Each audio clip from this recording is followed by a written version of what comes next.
Bwana Yesu asifiwe. Amen. Bila kukawia, tutakumbushana neno la mwisho ambalo tulikuwa nalo juzi. Na baadaye tunaendelea. Tulikuwa na kichwa ambacho kinasema hivi: imani inaweza kuzuizwa ama kuharibika. Na katika kuendelea kujifunza gisi imani yetu inaweza kuzuizwa au gisi imani yetu inaweza kuharibika, tulifikia kwa neno ambalo linasema hivi: hata pesa zako zinaweza kukufanya imani yako inazuizwa au inaharibika. Na wakatuambia ya kwamba shina ya mabaya yote ni kupenda fedha, yani ni kupenda franga. Wakati uko napenda franga sana, asema moyo wako inafanya nini? Moyo wako inajichoma na unakuwa na huzuni na unatoka katika msimamo wa imani na imani yako inaharibika kwa sababu unatia pesa mbele zaidi ya Mungu. Na hiyo ndio hasara yenyewe. Tukajikuta kama katika kupenda pesa watu wanaingia katika mambo mengi ya huku na kule. Tulizungumza mambo kadhaa. Najua Mungu mwenyewe alikuwa anatujalia. Kwa hiyo ndio maneno tulizungumza ile. Lakini na leo tutaendelea na neno ambayo inafanana na ile. Inasema hivi kichwa ya neno: mali yako inaweza kuwa mtego kwako. Ndio kichwa ya neno ya leo. Anasema mali yako inaweza kuwa mtego kwako. Tunakwenda kusoma bila kukawia. Tupekue maandiko, kitabu ya Kumbukumbu la Torati 8, kusoma 12 mpaka 18. Tuone Mungu yuko anatufundisha nini hapa.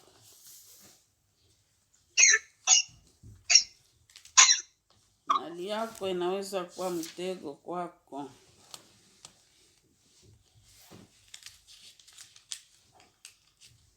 Kumbukumbu la Torati 8, kusoma 12.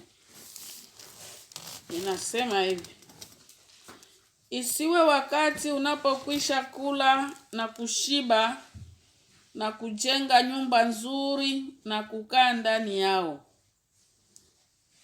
na wakati ng'ombe zako na kondoo zako wanapoongezeka, halafu moyo wako unyanyuliwe na unasahau Bwana Mungu wako ambaye alikutoa katika nchi ya Misri, katika nyumba ya utumwa, ambaye alikuongoza katika jangwa hili kubwa na la kuogopesha, lenye nyoka za moto na nge na nchi ya kiu isipokuwa na maji, ambaye alikutolea maji katika mwamba mgumu, ambaye alikulisha jangwani kwa mana ambayo baba zako hawakuijua, apate kukunyenyekeza na apate kukujaribu, ili akutendee mema kwa mwisho wako. Nawe usiseme moyoni mwako, uwezo wangu na nguvu ya mkono wangu zimenipatia utajiri huu. 18 na ya mwisho inasema hivi: lakini utakumbuka Bwana Mungu wako, maana ni yeye ambaye anakupa nguvu za kupata utajiri, apate kusimamisha agano lake aliloapia baba zako, kama ni leo. Amena. Aseme mali yako we mwenyewe inaweza kuwa mtego kwako, ikakutega. Mtego tunaijua sie wote. Kuna mitego aina mbalimbali. Tunajua wategaji wakati wanaendaka kumapori, wanaenda kutega nyama mpaka 18. waenda kutega nyama, wanategaka na nyama zinakamatwaka mu mitego. Na sisi tulikuwaka na mamitego ya bapanya kuma nyumba yetu. Ukitega ule mtego unaweza kukamata hata bapanya 10 kwa siku moja. Unatega ile ya moja moja, na ingine kuko kingine kimtego kuko saa bimasambo sambo, yani bimasinga singa. Mule ndani mnaweza ingia hata bapanya 20. Na hawatajua kama wanaingia mtego. Wenyewe watajua wanaingia tu kukula chakula, lakini mule ndani wananaswa. Baadaye ni kuwachoma na wanakufa. Kwa hiyo na sisi wanatuambia kwamba mali yetu inaweza kututega si wenyewe. Asema isiwe wakati unapokwisha kula na kushiba na kujenga nyumba nzuri na kukaa ndani yao. Wakati wao unaisha kufanya nini? Unaisha kula chakula. Yaani uko tajiri, uko na mali. Unakula vizuri, sio wote tunajua. Kuna matajiri wale wanakula vizuri, na kuna matajiri wale wengine wako na nini na ugumu. Lakini kanuni ya matajiri ni kula vizuri. Ana nyumba nzuri, watoto wanavaa vizuri, mwenyewe anavaa vizuri, mke wake anavaa vizuri. Ukisha kujiona na kuwa na ile mambo, Biblia inatuambia vyasema, na wakati ngombe zako, vifugo vyako na vyenyewe, kama unafuga ngombe, kondo na vyenyewe vinazaa, kama ni mambuzi na vyenyewe vinazaa, kama ni makuku na vyenyewe vinazaa. Wakati unapoona vile vitu vyako vyote, mali yako inaongezeka, kazi zako zinaenda vizuri, vifugo vyako vinazaana, unajinyanyua. Kuko fasi moja inasema 14. Inasema halafu moyo wako unyanyuliwe na unasahau Bwana Mungu wako. Ukisha kuona unaisha kupata hivi vitu, unamsahau Mungu. Moyo wako unanyanyuliwa. Na huyu moyo wako utanyanyuliwa na nini? Utanyanyuliwa na kiburi. Kwa sababu utaanza kujiangalia, wewe unaona ni mie tu. Kuko mwingine hapa? Si ni mie tu. Hakuna mwingine hapa, hakuna, ni mie tu. Nani mwenyeko na makuta kama yangu? Nani iko na nyumba kama yangu? Unapata kiburi. Na ile saa utapata kiburi, unafikiri utakumbuka Mungu? Ni umoja kwa 10. Na ndio maana wakati tuko tunapata wenye kupata mali zaidi sana na wenye kutafuta mali kwa nguvu sana, wanakuwaka wanasahau Mungu.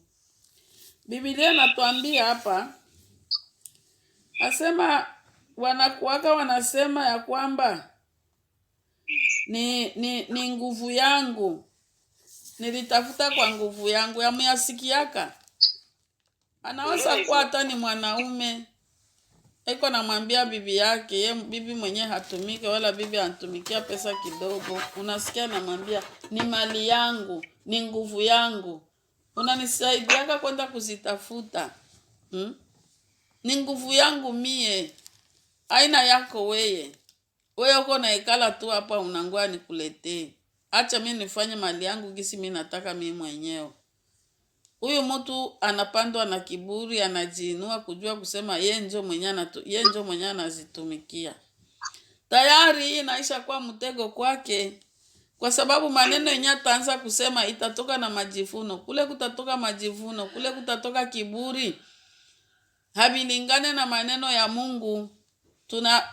Tunaenda kuvikuta kule kunini? Kutabia matendo ya mwili.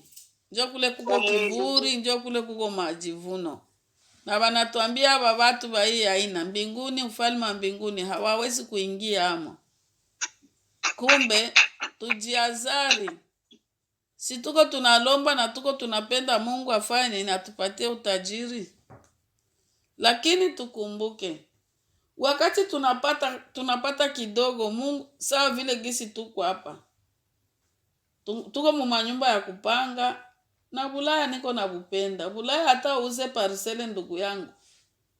Tofauti kwako ni biumba tu. Juu ukiuza parcele unakuwa huru. Na hakuna mtu mwenye atakia kukusimamia toka mnyumba yangu. Lakini sasa ni nyumba tu. Bulongo wa watu uko nafanya nini? Uko na bulipia kila mwaka unapasha kubulipia. Sasa uniambie napo. Kama bulongo haubulipie napo batakuacha tu. Batanyang'anya nyumba inakuwa ya serikali, wewe mwenyewe ni nyumba yako, unasema ni nyumba yako. Ndio maana kweli hakuna kizuri kenye kwa mdunia. Tusiwe na kile kitu kenye tunajivunia. Kwa sababu mali kweli iko inafanya mtu kupata tu nakutana mtu. Mungu atuhurumie. Maandiko yako yanatuambia hivi, wakati unafikia kuona kama unapata, usimsahau Mungu. Anasema Mungu alitutosha wapi? 14 nasema, alafu moyo wako unyanyuliwe na unasahau Bwana Mungu wako ambaye alikutoa katika nchi ya Misri, katika nyumba ya utumwa. Usisahau Mungu mwenye alikutoa katika nchi ya Misri. Kujua kama wana wa Israeli wakati walikuwa kumisri walipata mateso, maandiko inashuhudia. Walitumika na walikuwa watumwa ku nchi ya benyewe. Mutumwa haikalake na la kusema. Mutumwa kila siku iko komande. Mutumwa hawezi kula kwa amani. Mutumwa hawezi kula kwa salama. Kila siku iko komande. Kila siku huyu mutumwa iko na mateso. Hata ukitaka kusema utasikia wanakuambia huyo ni mtumwa bwana. Yaani mtumwa yeye njoo kazi yake ni kutumwa na hana pa kupumzikia. Lakini hapa watu walianza kulia sana na kusema kama Mungu anaweza kututosha kwa hii mateso hata. Na tulijifunzaka wakati walimtuma huyu Musa na huyu Haruni. Tukajifunza huyu Musa njoo alikuwa nani? Yeye njoo alikuwa wa maajabu, yeye njoo alipewa uwezo. Lakini Haruni alikuwa nabii kwa sababu yeye njoo mwenyewe alikuwa kinywa cha Musa kwa kusemea. Huyu Musa yeye alikuwa Mungu kwa Haruni. Si ndio vile? Huyu Musa alikuwa Mungu kwa Haruni na Haruni njoo alikuwa nabii. Unaona? Lakini wakati yenye Mungu aliwapatia maneno ya kwenda kusema, bakauliza sasa tutasema nani mwenye alikutuma? Kuna fasi Mungu yeye mwenyewe anasema mtawaambia sema ni mimi niko. Jina langu mimi niko. Unaona? Lakini pamoja na ile walifanya maajabu na wana wa Israeli wakasema kweli tunateseka. Tutoke. Lakini haikuishia hapo. Na wakati yenye huyu Farao alisikia ile habari, kazi yenye walikuwa wanatumika kama unasoma ziliongezewa. Kazi ya butumwa waliwaongezea. Kwa kufanya matafari, walikuwa wanawaletea majani, walikuwa wanafanya matafari na majani. Lakini walikuwa wanawaletea majani. Sasa wakati walisikia wanataka kutoka, bakaanza kuwaambia akawaongezea kazi. Asema hivi banaanza hivi, mubaongezee kazi wala wasitoke. Bo benyewe kwa naenda kutafuta majani ya kutengeneza mabriki hiyo. Na kupigwa sana, yani shida tabu ikaongezeka zaidi ya gisi ilikuwa. Lakini kwa sababu Mungu akisema anasema, mwisho wake walifikiaka kutoka. Hapa nje kwa nawakumbusha hapa. Eko nawaambia isiwe kama mnaisha kufika kule mbele mnapata sasa utajiri au mazao yenu inazaa, musahau kumisri kwenye mlitoka. Wakati mtu anakuwa anapata, mara nyingine anakuwa nasahau kwenye alitoka. Bwana Yesu atuhurumie. Amen. Tulijifunza kulima si wengine, tulijifunza kulima ni mkambi. Njoo mle tulijifunza ili tuone lile la kupata chakula na lile la kula ya kujisaidia. Lakini sasa watu wengi na wewe ukiangalia unaweza kuona hata kama utaona bawili utaona hata umoja. Wengi wamesha kufika Ulaya hapa. Walifika Ulaya. Banabadilika. Unakutana mtu alikuwa pastor, alikuwa anafundisha neno la Mungu, alikuwa mnyenyekevu. Anafika Bulaya anakuambia sema mimi naisha kufika sasa. Bupastere ni kufanya nini? Bupastere ni kutupa. Bengine walionekana ni bapastere, lakini mbele ya kupanda ndege walikamataka na Biblia bakachana bakachoma mavitabu yote ya Mungu. Bakajua kama wanaenda kumbinguni. Sio. Aseme hapana kusahau Mungu wako. Hata kama unaongezeka, hata kama unakula chakula unasaza, kule kwenye wenzetu wako beko wanalala na njala wengine, lakini sisi huku chakula tuko tunatupa. Amuyatupaka kwa chakula mwe wengine. Vyakula tuko tunatupa, lakini vinakosa watu wa kukula. Manguo tuko tunaitupa, manguo hayazeeka, lakini kule kwenye tulikuwa nguo uko naishona. Unaishona, unakutana pantalo ya jinx, unaenda kushona hako kitambala ya kitenge, ya kikwembe. Na unavala unatembea mbarabara huko bien. Uko kwenye huko kweli pantalo ya jinx, utaenda kushona hako kitambala ya kitenge kweli? Hapana. Itatoka fashion kubenye abajue, lakini benye kujua batacheka na kumtandao batakuweka. Unaona? Asema ukiona unaongezeka, ukiona mambo yote ile yenye unaiona unaipata hapa Bulaya, ukumbuke kujua sio kazi yako, sio nguvu zako. Ukumbuke asema mimi nilitoka wapi? Ulitoka wapi? Na kuna wengine wako wanatoka wako na manyumba yao mzuri, wanatoka na manyumba yao, wanaacha manyumba yao, wanauzisha, wengine wako nauzisha, wengine walikuwa tu na manyumba ya mzuri. Lakini kusikia jina tu inaitwa Bulaya, anauza nyumba yake, anafikiria kwenda kusema bongo mumakambi kusudi apate njia ya kuya huko Bulaya. Bengine wako wanafirisika. Kwa sababu ya nini? Sana tafuta vya mingi. Mungu anamupatia tu nyumba nzuri tu kweli, iko na sima, iko na electricity, lakini anaona hariziki.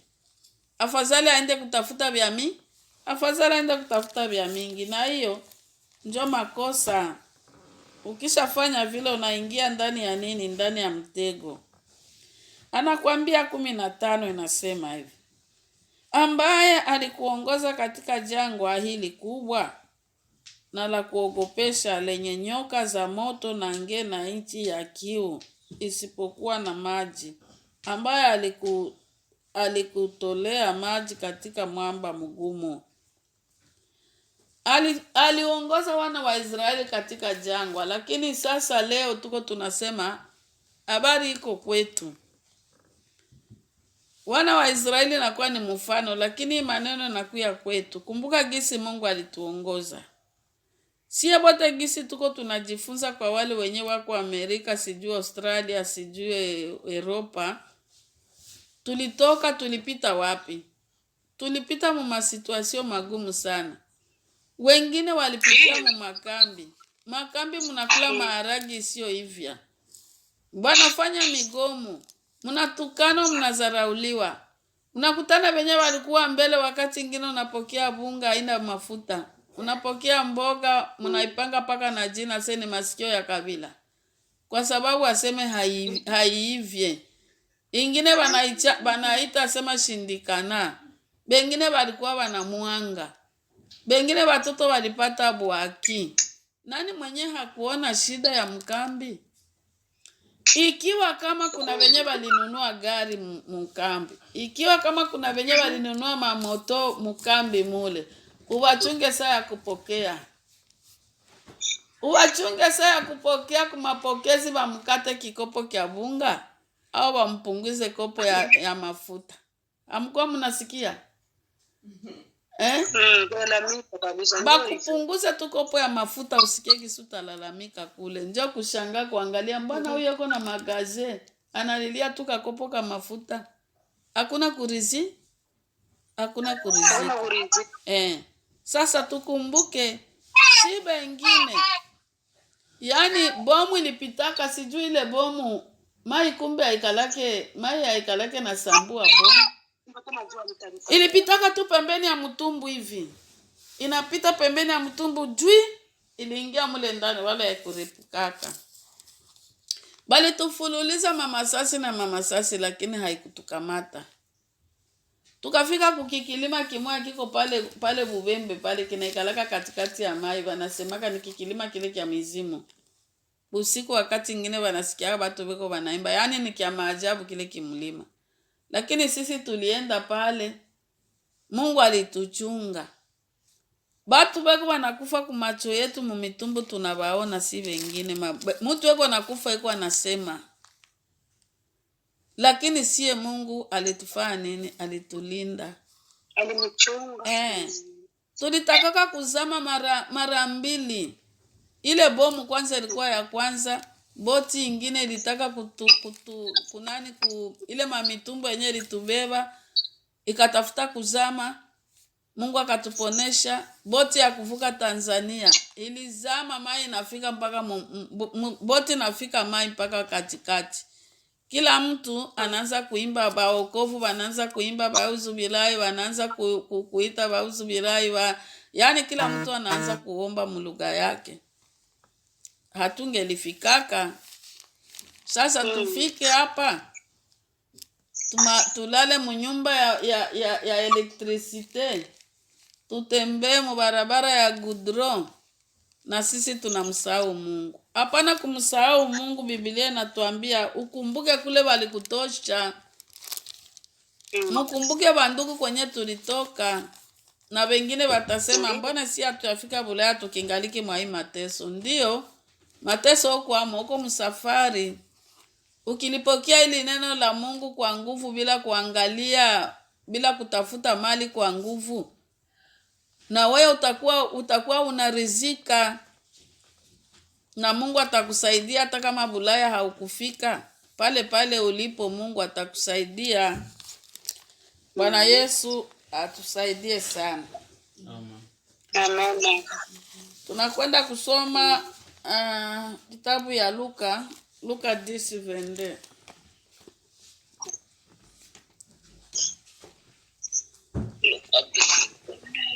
Luka 10:22. Luka 10:22. 10:22 Luka inasema hivi. Nilipewa vitu vyote na Baba yangu, wala hakuna mtu anayejua mwana ni nani ila Baba, wala anayejua Baba ni nani ila mwana, na mtu yeyote mwana anayependa kumfunulia.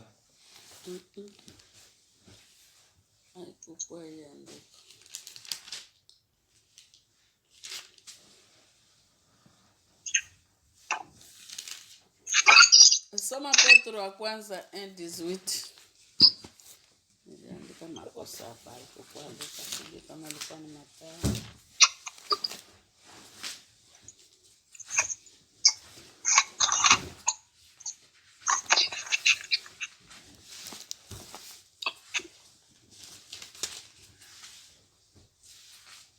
Petro wa kwanza.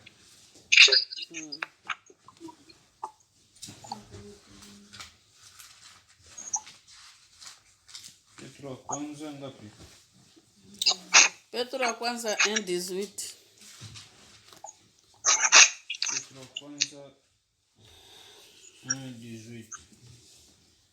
Inasema hivi: mkijua mumekombolewa si kwa vitu vinavyoharibika, kwa fedha au dhahabu, mupate kutoka katika mwenendo wenu usiofaa mliopokea kwa baba zenu.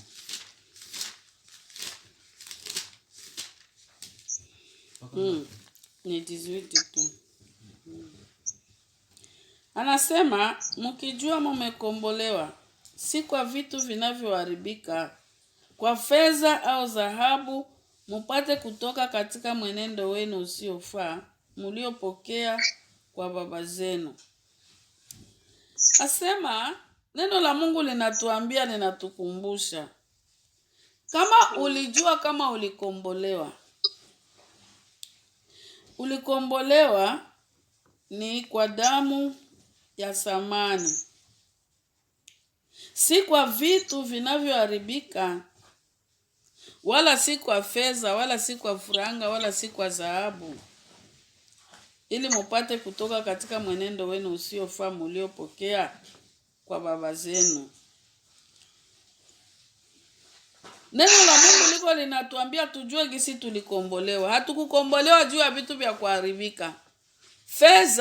Pesa zinaharibikaka. Sawa? Manyumba inaharibikaka. Tulisha kuona wangapi walikuwa na manyumba lakini hawana. Dhahabu zinaharibikaka. Utajiri unaishaka. Tukijua kama hivi vitu vinaishaka, hatuwezi kuwa tunahangaika sana. Na ndio maana wanatuambia sema, mkijua vile mtoke katika mwenendo wenu usiofaa. Tukijua kama hivi vitu vinaharibikaka, tutoke katika hii mwenendo wa kupenda franga sana. Lakini neno tunalopasha kulijua, mwingine anaweza kuuliza, manake tusikuwe tunatafuta franga, manake tusikuwe tunatumika. Biblia nayo inaenda kutuambia eti asiyetumika na asile. Aba kutuambia tusitafute franga, lakini wanatuambia hivi, tukipata hizo franga tusimsahau Mungu. Bwana Yesu asifiwe. Mnajua, ngoja niseme neno hapa. Kuna wakati mwingine Mungu anaweza kushindwa kukufanyizia miujiza yako, au Mungu ashindwake. Mungu anaweza kuacha kukupatia utajiri, au kukupatia kuendelea, au kukupatia kubarikia kwa kazi ambazo uko natumika kwa sababu zizaane, ukue. Juu kazi kizaana, ikiwa ni mifugo yako ikizaana, so utauzisha pesa utakuwa nazo. Ikiwa ni mashamba inazaana, so utauzisha. Na ikiwa ni kazi tu ya mikono unatumikia watu wengine, Mungu atakubariki kiajabu. Sasa huyu Mungu mwenye mnaona huyu, aonekanake kwa macho ya mwanadamu, hawezi kumuona ukaishi, ndio vile Biblia inasema. Lakini tunamuona kwa imani. Na yeye anaona moyo wa kila mtu na hitaji ya kila mtu.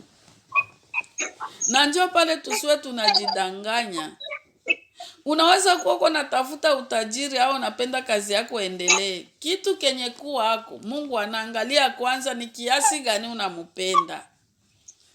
Mungu anajua ya jana, ya leo na ya kesho.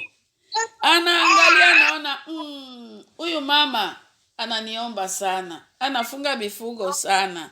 Bifungo na bifungo. Anapenda hii kazi yake iongezeke, izae. Sasa anaangalia ndani yangu. Anakutana humu ndani mko chuki. Anakutana humu ndani mko mnasema hivi, mie tu bakinipandisha kukazi, bataluona wale wa chini. Bakinipatia tu hii titre niko natafuta ya directeur, bakinipa tu. Abatakunywa mai. Bataluona, batakunywa mai. Njoo nakazana huko naomba, na huku kwa nakania wenzako abatakunywa mai. Mungu hatakupa. Unaweza kuona zipata hizo pesa na hautaona kwenye zinaenda. Kazi yako kila siku ni kushangaa. Mwezi napita unashangaa, si nilihesabia kama mimi nitapata $2,000 leo. Nabakia na $50. Nilifanya kwanza kazi gani? Wakati ingine unaanza unaangalia hata kama ulimtumia mtu franga kidogo sana, gisi ulimatumizi ulitumia, unajishangaa. Mwezi kesho nitafanya hivi, na mwezi kesho zinapita vile. Ulikuwa unahesabia hivi niko napokea kaza, niko napokea $2,000. Pamoja na kulipa nyumba, nitakuwa naweka $500 au utakuwa naweka $50 par mois. Nikifikisha miezi 10 nitakuwa na ngapi? Nitakuwa na 500. Sasa unazikalikile mzuri sana. Unafikisha miezi 10 hata $100 hauna. Unaanza jiuliza, mbona nilifanya tu kalikile mzuri? Mungu anaangalia ndani yako. Uenda muko kiburi. Mimi nikipata franga tu bataniona. Batoto yangu batavala sawa maskini. Tabakomesha. Ni kuanza kuvala maimporte. Tatishia bafulani na bafulani na bafulani. Yaani uko napenda upate franga kwa sababu ya kukomoa, ya kujisifu, ya kuonekana. Tauza sijui kiato kia bei, tanunua ile Mercedes Benz ile natembelea kama ba president na mimi banione, wala aka kakolokolo sitakuwa nako. Yaani mule mu mawazo yako hamuwazi hata kazi moya ya Mungu hamuna. Muko kazi sifa na majivuno. Wakati ingine Mungu hawezi kutupatia. Njona ikalia tu na kazi ya chini ya chini ya chini ya chini. Hiyo kupenda sasa hiyo mali yako inakuletea nini? Inakuletea mtego.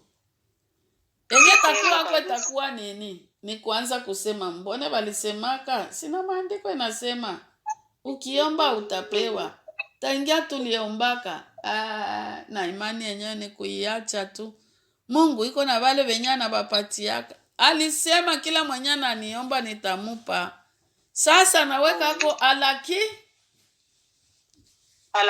alakini ukifuata mapenzi yangu njoo ile utakuwa unaomba na nakupatia.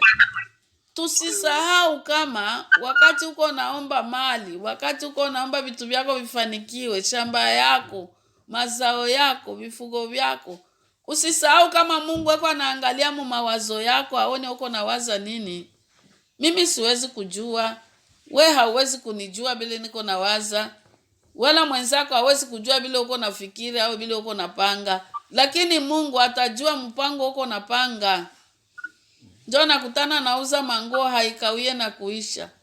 Kama ni manguo ya watoto unatia mtumu mashini mara moja vinatoka rangi unatupa kule.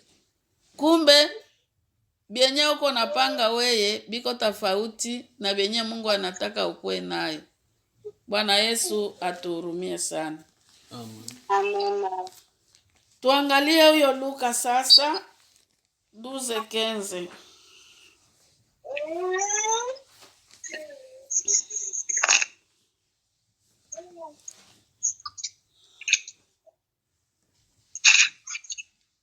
Luka 12:15. Haya ndiko tushaka isoma. 12:15.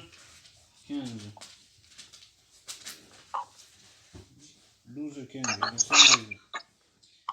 Akawaambia, angalieni mjilinde wenyewe kutoka kwa tamaa zote, kwa sababu uzima wa mtu hauko katika wingi wa mali zake.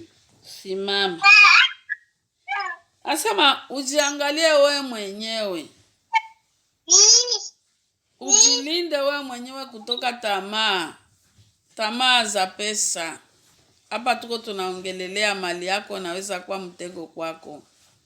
Kwa sababu pesa ukizitamani sana utaingia katika majaribu mengi. Pesa ukizitamani sana utaua hata baba yako mwenye alikuzaa. Ukizitamani pesa sana utaua hata mama yako. Kule kwenye utaenda kutafuta pesa batakwambia hivi asema utupatie baba yako. Wanakwambia mbuzi, wanazani ni mbuzi. Unakubali kutoa mbuzi uko natoka kule kukubali kutoa mbuzi, unafika kwenu unakutana baba alikufa. Unaanza kujishanga, mbona waliniambia ni kutoa mbuzi tu? Na kisha kupiga pale ile hatua utarudia, mbona sasa mimi nilitoa mbuzi baba yangu anakufa? Ulisha kujiingiza ama kwa sababu ya tamaa yako. na kesho watakulomba kwingine. Sulisha kupiga hatua unaingia. Ndio maana wanatuambia sema tujilinde na tamaa zote. Kuna siku moja wakati tulikuwa kule Kumaeba, tulikuwa tunakemea pepo moya. Tulikuwa pepo moya enye tulikuwa tunakemea. Afu ile pepo tukaiuliza, mama natoka wapi? Wakasema sie tunatoka kwa fulani. Mnatoka kwa fulani yeye alikuwa komersa moyo wa mule mkasoko mule. Komersa moyo sijui kama mnaweza kumuyua lakini sitataja jina yake. Tulisikiaka tu aseme nyoka litokaka magaze yake. Tunaishi hapo. Sasa wakasema hivi. Asema siye huyu baba hakukuwaka mlozi. Huyu baba hakuwaka mlozi. Kwenye alitupata siye. Kwenye alitutosha siye huyu baba. Aliendaka kutafuta dawa ya biashara. Mnanifuata? Huyu baba hakuwaka mlozi. Aliendaka kutafuta dawa ya biashara kwa sababu nini? Biashara yake ikue. Iko male. Naye akwe saa wale wengine. Akwe saa Simplice. Na kumupita. Sasa asema kule aliendaka kutafuta ile dawa njoo alitupata sie. Yeye hakujuaka vile walimupatiaka. Walimupatiaka bunga tu. Walimupatiaka dawa ya tumabunga njoo ile walimupatiaka wakamwambia uende uweke ndani. Lakini si njoo tulikuwa ndani ya mule na ile bunga. Lakini siku kwa siku si wenyewe tulikuwa mule ndani njoo tulikuwa tunaanza kwenda tunamgeuza na tunaenda kumfundisha kazi, tunamfundisha kazi. Na njoo vile alifikia kuwa mnani? Alifikia kuwa mchawi. Ni si njoo tulimfundisha lakini huyu baba kwendaka kutafuta mchawi, aliendaka kutafuta njoo dawa ya biashara. Bwana Yesu atuhurumie. Amen. Unasikia huyu mtu vile hakujilinda na tamaa zake? Na mara nyingi sana hapa wanaendaka kutafuta madawa ya biashara. Wanabapatiaka bulozi. Ile bulozi wanabapatiaka mnakuwa kama ile mama jini, mama pepo. Njoo ile naendaka kuiba mafranga ya watu fasi fulani au inaenda kuleta mabiashara inawaletea. Unajikutana leo uko na franga tu zinakupotea hivi. Unafika kubanki yako, kubanki hakuna franga inatoka. Jini inaisha ingia, inaisha kutoka inaisha toa franga, inatoka inapelekea banani, inapelekea patro wake. Wewe unabakia huko unahangaika. Unaona? Ndio maana tujilinde na tamaa.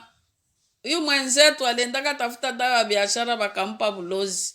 Balikatala kabisa huyu baba kuwaka mlozi lakini dawa ya biashara aliendaka kutafuta njoo balimpatiaka bunga, si tulikuwa mwa ile bunga na njoo tulimfundisha bulozi. Akafikia kuwa mlozi kwa bila kutaka. Na wewe utafikia kuwa mlozi bila kutaka kama uko unataka franga kwa nguvu. Utaenda kwa mfumo atakupatia bunga, ile bunga itakugeuza unakuwa ndozi. Kwa hiyo tujilinde na nini? Na tamaa zote. Bila vile utakia kujikuta na kuwa mlozi bila kutaka. Najikutana na kuwa kuzimu bila kutaka. Tusome Timotheo wa kwanza. Ni pale tukasema. Timotheo wa kwanza 6:17. Tujikaze sana. Mungu anaonaka yote. Hakutukataza kutumika. Anapenda tutumike kwa sababu tuwe tunafanya mahitaji yetu yote. Timotheo wa kwanza 6:17.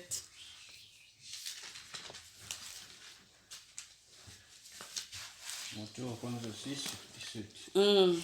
Inasema, waagize walio matajiri katika ulimwengu huu wasijivune wala wasitumainie utajiri unaotoweka upesi, lakini Mungu aliye hai anayetupa sisi vitu vyote ili tufurahiwe navyo.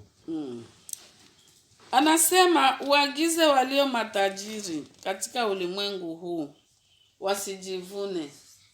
Wanasema neno la Mungu linatuambia, linaagiza walio matajiri wasijivune. Na si wengine na utajiri hatuyafika hako, lakini tuko tunajivuna. Sasa tuko tunajivunia nini? Mbona nasi hatuyakuwa na utajiri? Tungali manyumba ya kupanga. Tungali tunaendelea tunabembeleza watupatie makazi. Tungali nasie na mabezwe. Katikati yetu hakuna ule mwenyeko na 10 milioni mnyumba au kubanki, hakuna. Sijui kama wewe nje uko nazo, utanisamee. Lakini mimi nadhani hakuna mwenyeko nazo. Hakuna. Sasa tuko tunajivunia nini? Tusijivune. Tajiri njoo kwanza wanamwambia ajivune. Na mie sasa kuitwa tu kwa Bulaya tu. Najua kununua na mie kuku. Najua na mimi kupokea $100 mu mikono. $1,000 yenyewe mtu alikuwa akayagusaka kumikono. Mtu anakuwa anagusa $1,000, $2,000, anaona njoo basi. Hapa hakuna wa kusema karibu yangu. Nani atasema? Kila siku kila kitu niko najifanyizia. Bana kuambia usijivune. Agizo hilo linakuwa linasema usijivune.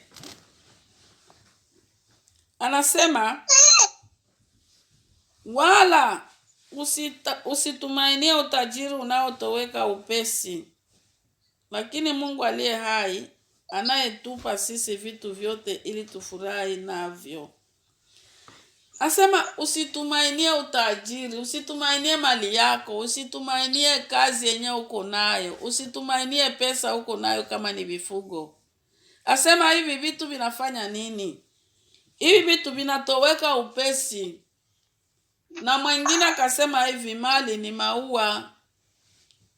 Maua mnajua inafanyaka nini? Unaweza kupita pafasi unakutana maua inachanua. Ukifika hapo magharibi unakutana ilinyauka na kupukuchika tu iko chini. Ndio maana hii pesa, hii mali inakuwaka ni maua. Tusijivunie. Ukiona Mungu anakupa, ushukuru Mungu. Ukiwa uko na kazi, akikupa kidogo, ukirizika na ile kidogo, atakuongezea na ingine. Lakini usiporizika na ile kidogo na isitafuta kwa nguvu, ujue wewe utajikwaa. Yaani utaingia wapi? Utaingia mumutego. Utaingia mumutego kwa hiyo mali tu ambayo uliipata. Asema Mungu aliye hai anayetupatia sisi vitu vyote ili tufurahiwe navyo. Mungu kama anatupatia vitu, kama ulipata pesa ya kununua TV, kama ulipata pesa ya kununua gari, kama ulipata pesa ya kununua nyumba, chochote kile kenye ulipata ukanunua, Mungu anasema alikupatia kwa sababu wewe ufurahi navyo. Hakukupatia tu kuingize njoo biwe mtego kwako. Ikiwa ni nyumba uko naangalia mtoto, uko naangalia kama ni ndugu yako anatoka kumapori kule, anafika mnyumba yako, unakatala kumtia mnyumba, unaenda kumwekea kumafika, atanichafulia nyumba. Hawezi kuikala kukiti yangu, eko nanuka moshi. We unasahau na we kama ulikuwa unapigia moshi. Na wewe ulikuwa unapiga moshi, huyu anakuwa nanuka moshi namna gani? Mungu wako anatupatia vitu ili tufurahi navyo. Hapana vitu anatupatia kwa sababu vituingize ndani ya mtego, vituletee mtego, bifanye nini, vituangushe. Mungu anakatala. Tufurahi na vile vitu anatupatia. 18 nasema hivi: watende mema, wakae matajiri kwa matendo mazuri. Wawe tayari kutoa mali zao, washirikiane na wengine. Wakijiwekea akiba msingi mzuri kwa wakati unaokuja. Wakamatane na uzima ulio kweli kweli. Hii ni 19 tunamalizia hapo. Asema tutende mema, tenda mema. Kama Mungu anakujalia kupata ile ambayo wewe unaiona ni utajiri, ile ambao naiona we aseme hapa niko pa kisenkanti, si ndio vile tunasemaka si wengine, mi niko pa kisenkanti. Ile ulipata yako pa kisenkanti yenyewe unaiona njoo ulipata. Ile kazi Mungu alikupatia yenyewe unaona sema mie humu njoo niko napata, mie sihangaike na kitu, nakula nafanya kile kenye mimi nataka. Ikiwa ni vifungo, kila kenye Mungu alikupatia anakuambia hivi, usitowe kwa matendo mazuri, usitowe ukishirikiana na wengine, tena ukijiwekea akiba, ujiwekea akiba kwenye msingi mzuri kwa wakati unaokuja, kwa sababu wakati uko najivunia mali yako, usipotenda mema uko natenda mabaya, wakati yenye takuya kuja batakushimanga, bakuone leo ulikuwa unatumika, kesho kazi inaisha na hauna hata akiba yenye uliweka. Hata uliweka akiba, sutakula akiba sinikuongezea, njoo unakosa sasa. Mwezi mbili tu tayari ulishakuwa tabani. Haya, au yaingia mumtego, sunesha kuingia mumtego. Sasa kile kwenye ulijivunia kiko wapi?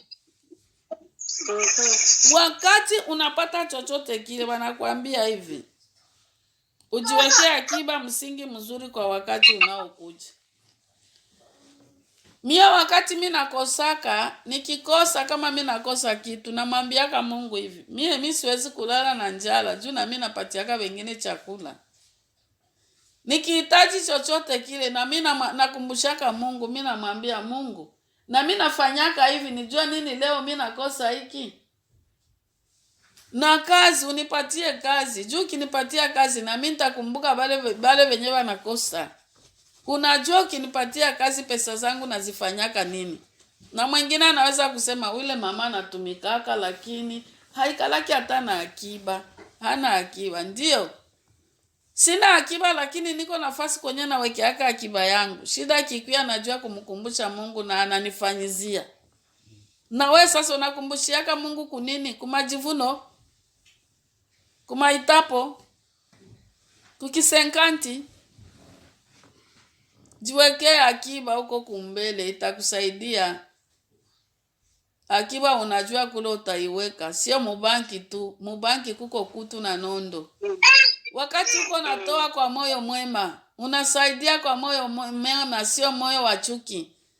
Unasaidia mtu mwenye hajiwezi, mtu mwenye hana, kwa moyo mwema uko namwambia Mungu, namsaidia huyu hiki kitu kimfaridie.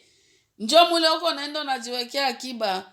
Unajua kutoa cha 10 bila kumuibia Mungu. Sadaka unajua kuitoa bila kumuibia Mungu. Mwingine unakutana kienda kukanisa, hata bakisema kutoa sadaka hakuna. Anaweza kutoa $1 lakini mnyumba iko na $500. Sasa iko naangalia sema mimi nikianza kutoa $10 na ile siku ya Mungu nitoe $10 na ile sisi zinakuwa mingi. Unaangalia mingi zile zenye uko natolea Mungu, lakini saa ya kuomba Mungu unaanza kumwambia Mungu akufanyizie vitu vikubwa. Kweli atakufanyizia? Na njoma na vitu vingine viko vinashinda. Tunaweka majivuno mbele, tunaweka kujisifu mbele, tunaweka kazi zetu mbele, mishahara yetu, vitu vyetu, ndio vile tunaweka mbele. Saa utatafuta kuomba na wewe Mungu hata kupa, utachelewa, utakazana na utasema mwisho, utasema huyu Mungu wala Mungu hapanake, Mungu anapanaka. Lakini ukimlomba kitu anaenda kuangalia kudepo yako, ile akiba yako yenyewe liiweka. Iko hako. Kama hakuna haupate ndugu yangu, utamaliza maombi na maombi. Mwisho utaenda kuangukia kubanabii baraka tunaenda bamai na mafuta. Unakunywa maji, unakunywa na mafuta. Sulisha kufanya nini? Ulisha kujitia mumutego. Suna kwa mumutego, uko na la kusema tena. Fanya ikisha kwa mumutego, kazi yake ni kufutula nini? Macho. Inachomoa macho tu. Na sisi tukisha kujiingiza mumitego sababu ya mali yetu, tutakuwa tunafiatura macho pamoja na tuwa kusema sema. na huku tuko tunaendelea tena tunaangamia. Kumbe tusiwe vile. Aseme mali yetu inaweza kuwa kama vile mtego. Tusijiingize mumitego kwa sababu ya kadogo tu kenye Mungu anatupatia. Wala hatuyafika mumali ya batajiri yenye tunabayua. Tusijiingize mumitego. Bado hatuyafika. Tunaweza tukafika. Kama Mungu anatuangalia na anaona tutafika. Lakini hatuwezi fika kama tunaingia mumitego. Tutafiatula macho tu. Kama panya yenye lisha kunaswa mumutego. Kwa hiyo tujiangalie na tujilinde na tamaa zote. Mungu abariki neno lake. Amen. Amen. Amen. Amen. Amen.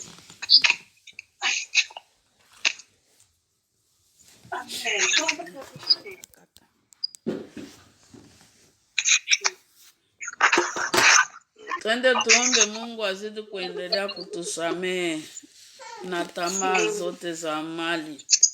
Tuombe.